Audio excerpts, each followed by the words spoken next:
Buongiorno e benvenuti a questa prima edizione del nostro telegiornale. Vediamo subito i titoli. Inchiesta appalti truccati in sanità, arresti domiciliari per Totò Cuffaro, è accusato di corruzione, associazione a delinquere e turbativa d'asta. Respinte le richieste di arresto per i deputati Saverio Romano e Carmelo Pace. Terremoto alla Liberty Lines, sequestro da 184 milioni per la società di trasporto marittimo, 7 le misure cautelari nei confronti di dirigenti e funzionari, nell'inchiesta coinvolti 48 indagati. Ponte sullo Stretto, Salvini non molle al question time alla Camera, ribadisce si farà, ce lo chiede l'Europa. Violenza in carcere, 10 agenti di polizia penitenziaria feriti a Lucerdone di Palermo, olio caldo buttato addosso ad un agente ad Augusta. La festa di Sant'Agata a febbraio, l'ostensione straordinaria delle reliquie, gli studenti potranno visitare il sacello. L'arcivescovo Renna punta il dito sugli inchini delle candelore e dice le terrei ferme 2 anni. Calcio, Catania, testa, gambe e cuore alla partita di venerdì al Massimino con il Crotone e lo sguardo speranzoso all'infermeria. Raimo potrebbe recuperare, intanto vola la prevendita dei biglietti.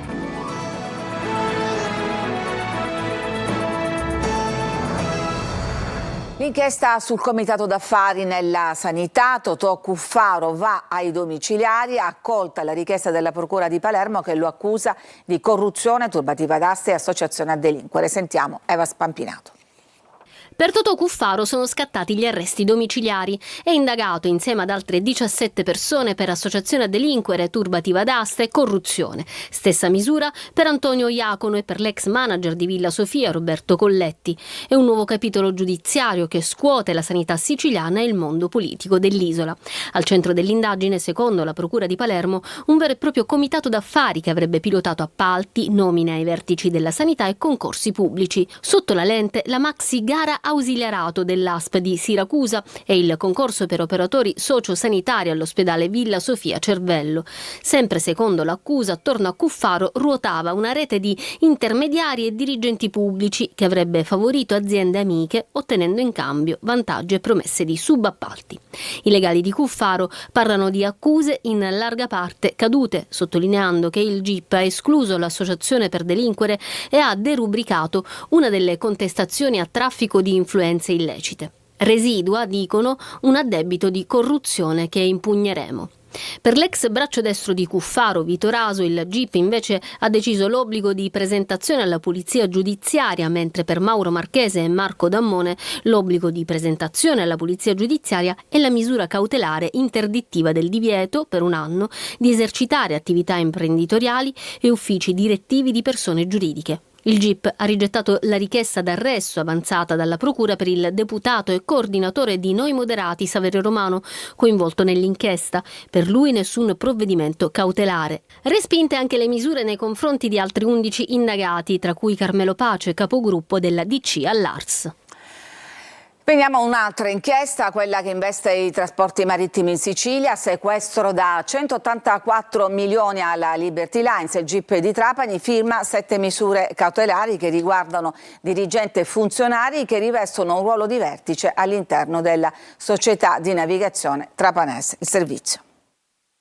Nuovo capitolo dell'inchiesta che scuote il sistema dei collegamenti marittimi siciliani. Su richiesta della Procura di Trapani, il GIP ha disposto misure cautelari nei confronti di 7 membri apicali della Liberty Lines, la compagnia trapanese che gestisce i collegamenti veloci con le isole minori. La misura cautelare del divieto di dimora nei comuni di Trapani e Milazzo e l'interdittiva del divieto temporaneo di esercitare diritti di impresa è stata applicata a Alessandro Forino, Gennaro Cotella, Anna Alba, Gianluca Morace, Marco Dalla Vecchia, Annunzio Formica, Giancarlo Licari. Confermato il sequestro preventivo delle azioni sociali e dell'intero compendio aziendale della società, valore 184 milioni di euro.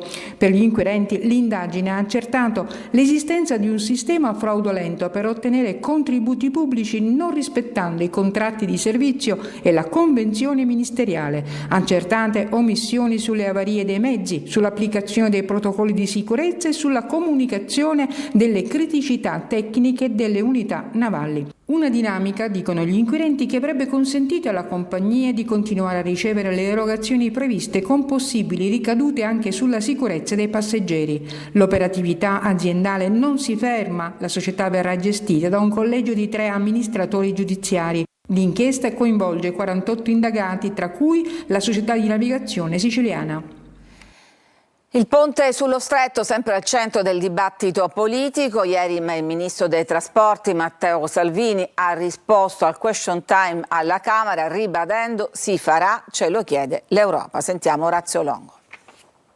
Parto da una premessa: il ponte sullo Stretto si farà. Matteo Salvini è categorico nel question time alla Camera, replicando le parole del deputato Bonelli di Alleanza Verdi e Sinistra, che ha sottolineato come il vice premier abbia fatto una pessima figura di fronte al paese dopo che la Corte dei Conti non ha dato il visto di legittimità. State utilizzando 13,5 miliardi di euro degli italiani senza alcuna prudenza. Per questo, ha detto Bonelli, abbiamo segnalato tutto alla Corte dei Conti europea. La replica del ministro per le infrastrutture. Parto da una premessa: il ponte sullo Stretto si farà. Milioni di italiani lo vogliono, lo aspettano, lo meritano. Oltretutto, la realizzazione del ponte sullo Stretto di Messina non è un capriccio del ministro Salvini o del governo, è una priorità per la stessa Unione Europea. Salvini sottolinea come la scelta di non procedere con una nuova gara non sia di convenienza, ma di buon senso, dice. L'intero governo è al lavoro sui primi rilievi trasmessi dalla Corte dei Conti. Parliamo di rilievi di diversa natura. Sono in corso gli approfondimenti tecnici, non politici, per comprendere come integrare al meglio il corposo apparato documentale già disponibile. Riguardo alla penale in caso di blocco dei lavori, il vice premier ha precisato che sarebbe del 4%, che è la metà del valore dell'8% previsto dal codice degli appalti, spiegando che gli atti aggiuntivi ai contratti con il contraente generale e gli altri affidatari riprenderanno solo dopo la registrazione della Corte dei Conti. La realizzazione del ponte è il più forte volano per gli altri interventi in corso in Sicilia e in Calabria, ha chiuso Salvini, replicando alle accuse presentate in un'altra interrogazione dal Movimento 5 Stelle. Continuano le aggressioni all'interno delle carceri siciliane. Ad Augusta un detenuto ha versato olio bollente su un poliziotto. A Palermo feriti 10 agenti. Sentiamo Desiree Ferlito. Olio caldo addosso a un agente di polizia penitenziaria. È successo nel carcere di Augusta, ma è solo l'ennesima aggressione ad un agente nel carcere siracusano. È un susseguirsi di casi in Sicilia. Sono episodi ormai quotidiani che avvengono nel silenzio più assoluto, denuncia il sindacato. A Palermo sono 10 gli agenti di polizia penitenziaria aggrediti e feriti da un detenuto nel carcere Ucciardone. 8 sono stati medicati all'Ingrassia, mentre altri 2 sono stati portati al pronto soccorso di Termini Imerese. L'aggressore aveva un incontro programmato con il padre, che avrebbe avuto un litigio con il responsabile dei colloqui. Per questo motivo il detenuto di 35 anni, non nuovo ad episodi simili, è andato in escandescenza aggredendo violentemente gli agenti. All'aggressione avrebbero poi preso parte altri detenuti, generando il caos. Sempre a Lucciardone di Palermo un detenuto 35enne è stato denunciato per aver cercato di introdurre hashish all'interno del penitenziario al rientro di un permesso lavoro. Per l'uomo è scattata l'accusa di detenzione di stupefacenti. Presentato a Catania il ricco programma per la festa di Sant'Agata, che festeggia i 900 anni della traslazione delle reliquie, mentre l'arcivescovo di Catania, Monsignor Renna, chiede severità nel caso di comportamenti irregolari come gli inchini delle candelore. La festa di Sant'Agata compie 900 anni e Catania si prepara a celebrare la sua santa patrona con l'evento più atteso dell'anno dalla città, immerso tra fede, folklore, passione e devozione. Novità delle celebrazioni 2026, dal 9 all'11 febbraio ostensione straordinaria del busto reliquiario dedicata ai ragazzi, che potranno inoltre visitare il sacello, la celebre Cammaredda. Già a gennaio i primi appuntamenti, e quest'anno il solenne pontificale di giorno 5 verrà concelebrato con il cardinale Mario Grech, vescovo emerito di Gozo. Monsignor Renna, che ha già commissariato circoli e associazioni, assicura sul Fercolo vige un rigido protocollo e punta il dito sul fronte delle candelore.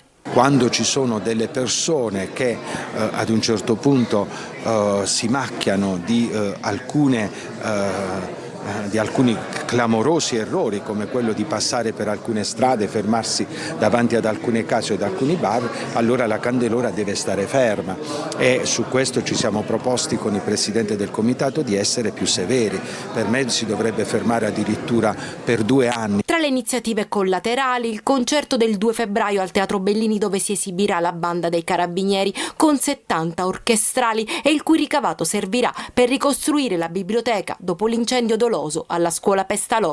La festa per noi significa creare sempre quell'atmosfera di coesione, infondere buone prassi per far comprendere che tutti siamo parte di quella città che dobbiamo sostenere e dobbiamo aiutare. Come sempre Antenna Sicilia, Telecolor e Sicilia Web seguiranno in diretta tutti i momenti più significativi della festa. E ora vi raccontiamo un errore dal sapore pirandelliano. Le salme di 2 uomini morti nell'ospedale Maria Santissima Addolorata di Biancavilla in provincia di Catania sono state scambiate al momento della consegna ai familiari. Come ricostruisce il quotidiano La Sicilia, 2 uomini della stessa età, morti entrambi in ospedale, si trovavano uno accanto all'altro nella sala mortuaria dell'ospedale. L'ospedale ha concesso il nulla osta per riportarli a casa. La salma è stata preparata dall'agenzia di pompe funebri ed è stata effettivamente portata a casa. Una volta nell'abitazione però i familiari si sono accorti che il morto non era il loro congiunto. L'altra salma era rimasta in ospedale, non vi erano parenti dell'altro morto che potessero accorgersi dello scambio e quindi hanno avvertito le pompe funebri e hanno riportato la salma sbagliata in ospedale riprendendosi il loro parente. Il Senato ha introdotto una modifica allo Statuto siciliano che introduce il deputato supplente. Vediamo di che si tratta con Maglio Viola.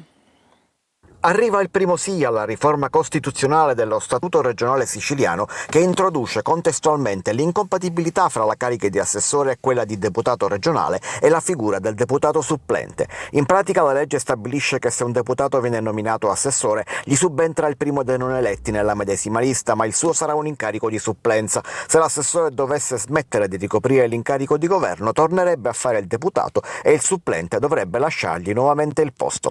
La riforma era stata proposta dal Senato e prima di andare in votazione era stato necessario il sì dell'Assemblea regionale siciliana. Adesso proprio il Senato della Repubblica ha approvato la riforma con 77 voti favorevoli e 63 contrari. In pratica un voto che rispecchia maggioranza e opposizione presenti. L'approvazione di oggi però, pur se è un passaggio importante, non è definitiva. Adesso la norma si sposta per il voto alla Camera dei Deputati, ma trattandosi di legge costituzionale non basterà neanche la seconda approvazione. Dopo il voto alla Camera il disegno di legge resterà 3 mesi giacente prima di essere posto nuovamente in votazione in seconda lettura nel medesimo ordine, prima Senato, poi Camera dei Deputati.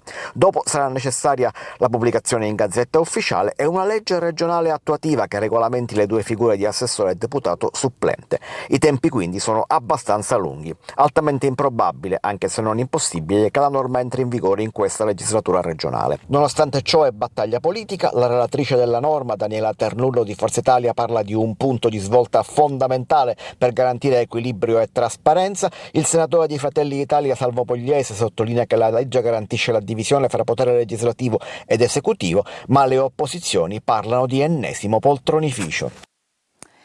Ci fermiamo, c'è una pausa per la pubblicità, torniamo tra poco per parlare tra l'altro del nuovo ruolo dell'attrice catanese Ester Pantano.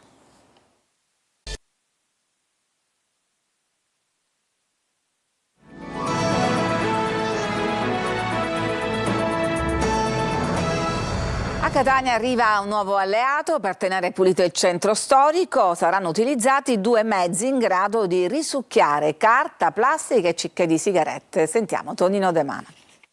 Un potente aspiratore a 3 ruote con un filtro di carta speciale per risucchiare rifiuti, carta, bicchieri di plastica, lattine e persino cicche di sigarette. Per tenere pulito il salotto buono di Catania, in particolare tra Piazza Duomo e Piazza Università, la Gema, che si occupa della raccolta dei rifiuti nell'Ottocentro, mette in campo altri 2 mezzi sofisticati, capaci di offrire un servizio più efficiente e a basso impatto ambientale. Il macchinario serve alla pulizia e alla sanificazione dei cestini portarifiuti e alla rimozione delle deiezioni canine. Si chiama Glut Glutton ed è all'opera da pochi giorni per la soddisfazione dell'assessore all'ecologia Pesce. Ore notturne ovviamente si manterrà lo spazzamento meccanizzato con i mezzi, questo è un servizio diurno che servirà per mantenere appunto pulita le zone pedonali, molto efficace e ovviamente mi dicono che tecnicamente un macchinario di questi vale almeno 5 operatori manuali.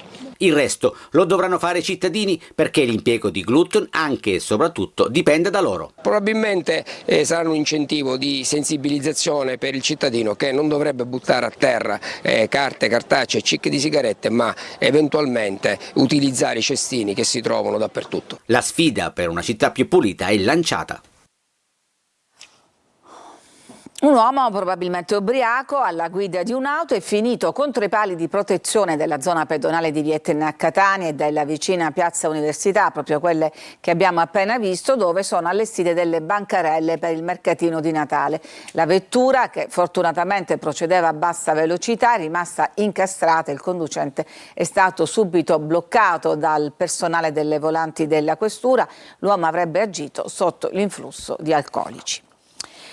Un nuovo ruolo per l'attrice catanese Ester Pantano, che veste i panni di una psicologa del nuovo film di Pio e Amedeo, Oi vita mia. Sentiamo Roberta Lunghi. C'è un modo in certi sguardi di raccontare una storia senza bisogno di parole. Ester Pantano lo fa con quella luce che appartiene agli artisti capaci di essere radici e vento insieme. L'attrice catanese è tra i protagonisti di Oi vita mia, il nuovo film di Pio e Amedeo, un racconto che unisce ironia e malinconia nella singolare e forzata convivenza tra giovani e anziani. Solo insieme potete fare qualcosa di unico, unire giovani e anziani, ricordi e sogni. Sullo sfondo l'Alzheimer, l'amicizia e le radici. Sono una psicologa che si occupa di ragazzi che hanno delle difficoltà o che vengono da background un po' complessi, e la sfida è stata essere un po' lo sguardo da fuori e probabilmente anche lo sguardo del pubblico. Viene pure Papa Francesco dopo? No, è già andato Papa Francesco. La partecipazione straordinaria di Lino Banfi permette di toccare con delicatezza il tema dell'oblio legato alla malattia. Racconta di cosa è stata l'esperienza sua rispetto all'Alzheimer e di cosa vuol dire cercare di raccogliere, ma soprattutto non accettare la dimenticanza degli altri rispetto alla memoria, perché in un certo senso è come se fosse dimenticare, non avere più testimoni della propria esistenza. Carismatica e credibile sempre, dal piccolo al grande schermo al teatro, da Suleima a Jessica Matarazzo, a Trisina Cicero nella Mossa del Cavallo, fino al potente ruolo di Francesca Morvillo, e reduce dalle riprese dell'Insabbiato girato a Catania. In attesa di rivederla, in veste di autrice e interprete per un omaggio alla forza delle donne proprio nella sua città, Ester il Sud che ama tanto lo ha respirato nel film di Pio e Amedeo.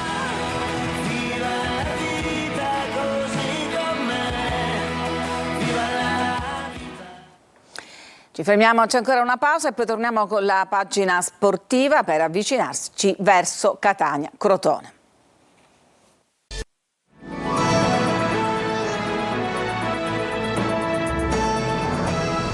Siamo al calcio, verso Catania-Crotone, va avanti a pieno ritmo la prevendita, ultimi biglietti in curva sud e bassa disponibilità in tribuna A. Sul fronte squadre il tecnico toscano guarda all'infermeria. Sentiamo Francesco Triolo. 48 ore alla sfida contro il Crotone, al Massimino, e l'attenzione dell'allenatore del Catania Mimmo Toscano è rivolta anche all'infermeria. Una buona notizia arriva dal possibile ritorno anticipato di Raimo, che potrebbe essere iscritto nella lista dei convocati per il match di venerdì sera. Quindi si pensa a Simone Pieraccini alle prese con la lesione del flessore della coscia sinistra rimediata a Casarano. Il difensore sta lavorando e spera di recuperare quanto prima. In tema di assenze, Toscano dovrà fare i conti con altri nodi. Intanto è arrivato il turno di squalifica per Di Tacchio, giunto alla quinta ammonizione, e poi si resta in attesa del responso degli accertamenti per Donnarumma, uscita a gara in corso contro il Picerno. è stato costretto a ricorrere all'operazione invece Emanuele Ciccerelli. Niente terapia conservativa, quindi, come ipotizzato nell'immediatezza dell'esito degli esami che hanno evidenziato la frattura del malleolo tibiale e una lesione dei legamenti della caviglia destra. L'attaccante, infortunatosi con il Latina, è stato sottoposto all'intervento chirurgico di stabilizzazione eseguito in artroscopia a Villa Stuart a Roma dal professore Forconi. Sebbene l'intervento chirurgico serva ad accorciare il percorso, sono inevitabilmente lunghi i tempi di recupero del giocatore, che dovrà restare lontano dal campo per diversi mesi. Così contro il Crotone occorre che Toscano debba rivedere tanto, soprattutto in mediana, dove Quaini è più di un'opzione. Sul fronte prevendita si registra un'accelerata, esaurita la curva nord, restano pochi tagliandi disponibili in curva sud e bassa la disponibilità anche in tribuna A. Ed è tutto per questa edizione, vi lascio adesso alla rassegna stampa condotta oggi da Marco Carli. Io mi fermo, a tutti una buona giornata.